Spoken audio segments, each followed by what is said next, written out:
আজকে আমি আপনাদেরকে ক্যাপসিকামের বিরিয়ানি বানাতে শেখাবো। চলুন দেখে নেওয়া যাক আমি কিভাবে বানাচ্ছি ক্যাপসিকামের বিরিয়ানি। তার আগে বলে রাখি, যারা আমার চ্যানেলটি এখনো সাবস্ক্রাইব করেননি তারা চটজলদি সাবস্ক্রাইব করুন এই রকম নিত্য নতুন রেসিপি পেতে। ফার্স্টেই আমি দেখিয়ে দেবো আপনাদেরকে যে কি কি ইনগ্রিডিয়েন্টস ঠিক লাগছে। এটা কিন্তু খুবই অল্প ইনগ্রিডিয়েন্টসে খুব চটজলদি হয়ে যায়। আমি দেখিয়ে দিচ্ছি কি কি ইনগ্রিডিয়েন্টস লাগছে। ফার্স্টেই দেখাচ্ছি চালটা। এখানে আমি চালটাকে সেদ্ধ করে রেখেছি। গোটা গরম মশলা আর সামান্য ঘি, একটু পাতিলেবুর রস আর নুন দিয়ে আমি এটাকে সেদ্ধ করে রেখেছি। এখানে নিয়েছি একটু গরম দুধ। গরম দুধে আমি কেশরটাকে ভিজিয়ে রেখে দিয়েছি। এখানে একটা পেস্ট আমি ইউজ করছি, সেটা হচ্ছে পেঁয়াজ, রসুন, আদা, একটা আমি কাঁচা লঙ্কা দিয়েছি আর দিয়েছি একটা টমেটো। সেটাকে আমি একটা পেস্ট বানিয়ে রেখেছি। এখানে আমি বড় দুটো ক্যাপসিকামকে এইভাবে কেটে রেখেছি একটু বড় বড় পিস করে। পেঁয়াজটাকে আমি নিয়েছি, এটাকে আমি বেরেস্তা বানাবো। এটাকে আমি কেটে নিয়েছি মোটা মোটা করে। এখানে সামান্য একটু টক দই, সেটাকে আমি ফেটিয়ে নিয়েছি। নিয়েছি 3টে ডিম, আমি সেদ্ধ করে নিয়েছি এটা গার্নিশিংয়ের জন্যে। এখানে নিয়েছি কয়েকটা আলু, আমি কেটে নিয়ে এটাকে হলুদ আর নুন দিয়ে সেদ্ধ করে রেখেছি। এবার আমি এটাকে ভেজে নেব। আর যে মশলাগুলো লাগছে সেটা হচ্ছে আমি নিয়েছি ধনে গুঁড়ো, কাশ্মীরি লঙ্কার গুঁড়ো, জিরে গুঁড়ো, আর এটা হচ্ছে বাড়িতে বানানো আমার বিরিয়ানির মশলা। এটার যদি আপনারা ভিডিও দেখতে চান আমি নিচে ডেসক্রিপশান বক্সে লিঙ্কটা দিয়ে দেবো, আপনারা দেখে নিতে পারবেন। আর তো যেটা লাগবে সেটা হচ্ছে ঘি, সাদা তেল, নুন, চিনি, সেটা তো লাগছেই পরিমাণ মতো। আর যেটা লাগবে সেটা হচ্ছে কেওড়ার জল, গোলাপ জল আর সামান্য একটু মিঠা আতর। চলুন এবার আমি এটাকে বানাতে আরম্ভ করি। আমি দেখুন একটি কড়াইয়ে সাদা তেল গরম করতে দিয়েছি। এবার ফার্স্টেই আমি যেটা করব সেটা হচ্ছে এই সেদ্ধ করে রাখা ডিমগুলোকে এগুলোতে আমি হলুদ মাখিয়ে নিয়ে এটাকে আমি ভেজে নেব।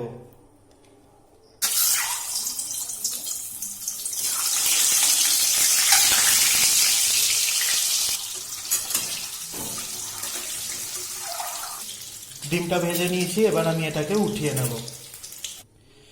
এরপর এই যে সেদ্ধ করে রাখা আলুগুলোকে এইগুলোকে আমি ভেজে নেব।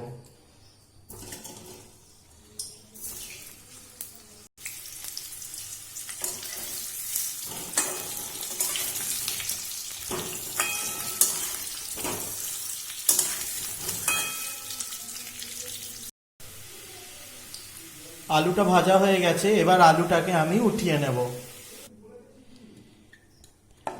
এবার এই যে ক্যাপসিকামের টুকরোগুলোকে আমি কেটে রেখেছি, এবার আমি এগুলোকেও ভেজে নেব।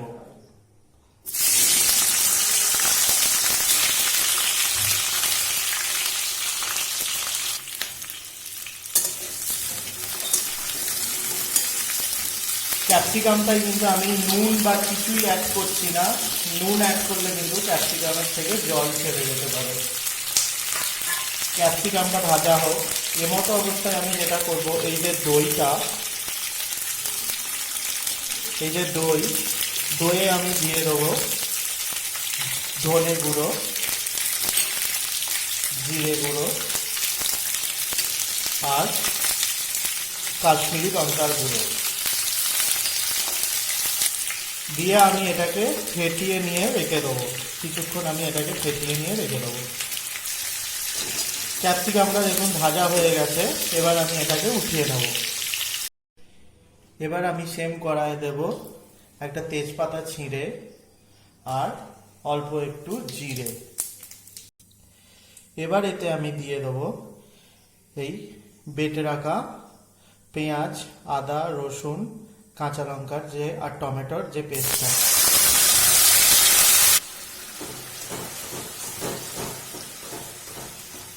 এটাকে আমি কিছুক্ষণ এইভাবে ভেজে নেব যাতে এর যে কাঁচা গন্ধটা সেটা চলে যায়।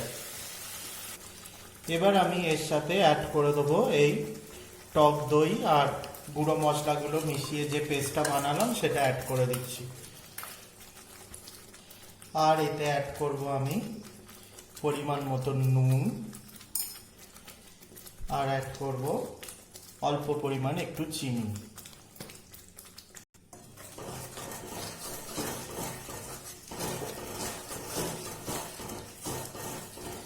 এটাকে বেশ কিছুক্ষণ আমি কষিয়ে নেব, যতক্ষণ না এর থেকে তেলটা ছাড়ছে। আমি কড়াটাকে ঢেকে দিয়েছি। কড়াটাকে যখন ঢাকবেন, এই রকম যদি একটু খুন্তিটাকে ভেতরের দিকে ঢুকিয়ে ঢাকনাটাকে এইভাবে দেন, তাতে কিন্তু মশলার থেকে তেলটা তাড়াতাড়ি ছেড়ে দেয়। দেখুন, মশলাটার থেকে কিন্তু তেলটা ছেড়ে দিয়েছে। এইবার এতে আমি একে একে ফার্স্টে দেব হাফ চা চামচ মতন কেওড়ার জল, 4-5 ফোঁটা দিচ্ছি আমি গোলাপ জল। এবার দেব আমি 2 ফোঁটা মিঠা আতর, মানে এটা খুব সাবধানে দিতে হয়, মানে বেশি পড়ে গেলেই মুশকিল।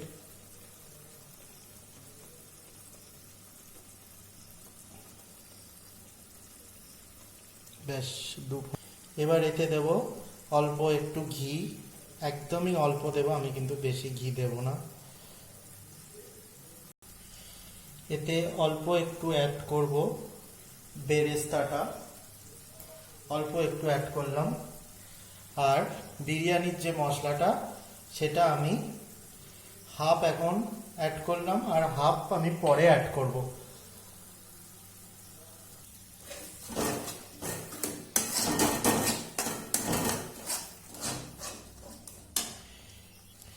আমি এতে অ্যাড করব সামান্য পরিমাণে একটু জল।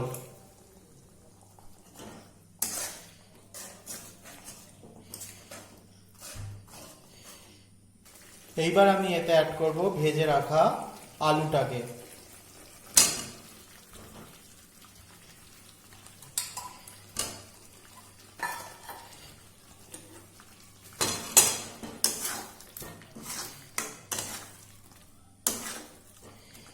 জাস্ট একটু মিশিয়ে দিয়ে এবার আমি এতে অ্যাড করব এই ভেজে রাখা ক্যাপসিকামটা।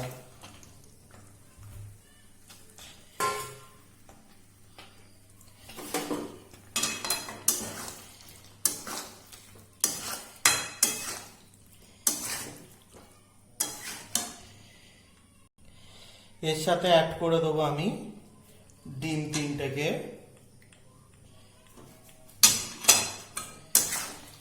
দিয়ে আমি পুরো জিনিসটাকে এইভাবে নেড়ে চেড়ে দেবো।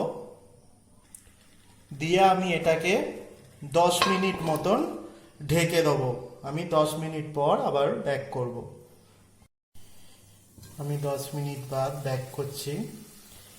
দেখুন, মশলাটার থেকে মানে তরকারিটার থেকে পুরো তেলটা ছেড়ে দিয়েছে, আর এটার একটা হ্যাবক গন্ধ বেরোচ্ছে, যেটা আমি আপনাদেরকে বোঝাতে পারবো না। এবার আমি এটাকে নামিয়ে নেব।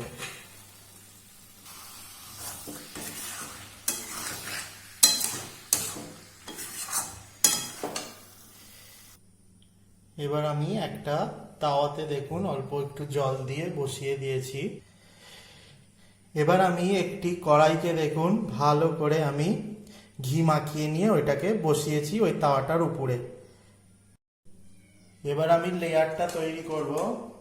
তার জন্যে আমি একে একে ফার্স্টে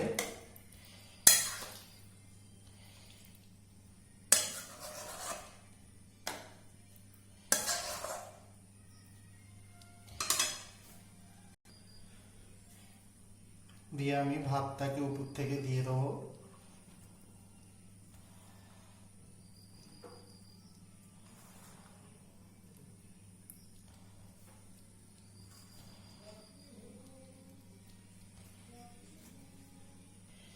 দিয়ে আমি ওপর থেকে একটু বেরেস্তা ছড়িয়ে দেব।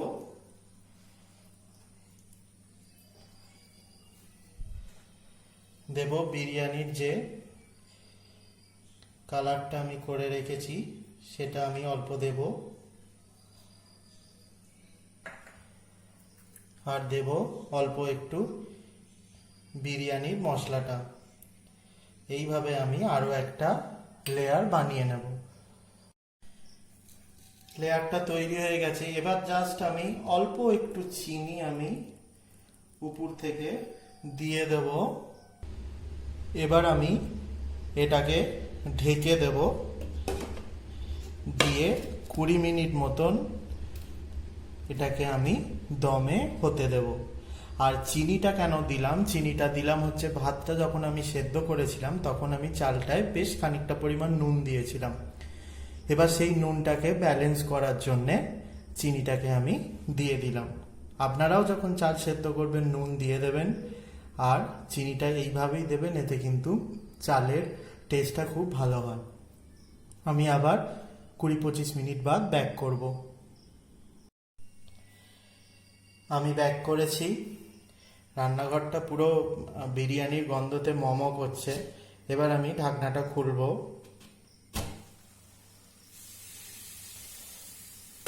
দেখতেই পাচ্ছেন এটা কত সুন্দর হয়েছে। এবার আমি আস্তে আস্তে এইভাবে উঠিয়ে নেব।